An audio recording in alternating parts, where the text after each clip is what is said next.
සානක මට ඔයාගේ ෆෝන් එක පොඩ්ඩක් දෙන්න. මගේ ෆෝන් එක ඔයාට මොකටද?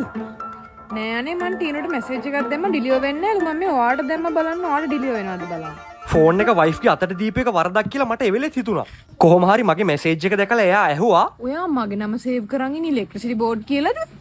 ආව් ඒ කාලේ අපේ ලව් එක ගෙදරට මාට්ටුවේ කියලා බයිට මං එහෙම තමයි සේව් කරේ. මං නම් ඒ කාලේ ඉඳන්ම සානක් කියලා තමයි සේව් කරන් ඉන්නේ.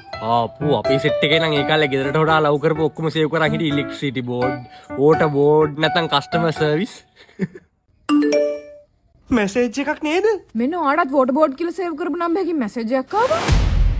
හා? Good morning Shanaka. වයිෆ් අද කෑම ඉව්වද?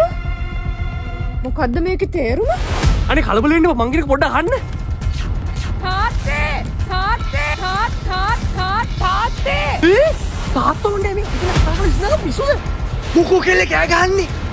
තාත්තේ ටැංකියට වතුර පුරව ගත්තා නම් හරි වගේ. අද මං හිතන්නේ වතුර කපන්න යන්නේ. ඈ? හොඳ වෙලාවට කිව්වේ. ඔව් මේ සානකට මැසේජ් එකක් ආවනේ. මං හිතන්නේ කස්ටමර් උයලාද කියලා බලලා තමයි වතුර කපන්නේ. බලන්න සුවදශීලී සේවය. තව එකක්. ඔයා 18 ගාල්ල ටවුන් හෝල් එකේ ෆියුචර් මයින්ස් බලන්න යන්නද ඉන්නේ? 18 අපි යනවා නම් 17 ටැංකියට වතුර එකක් පුරව ගත්තොත් හොඳයි නේ තාත්තේ. වතුර කපන්න කලින් ඉතින් මෙයාලා අහන හින්දාම හොඳයි. ඈ?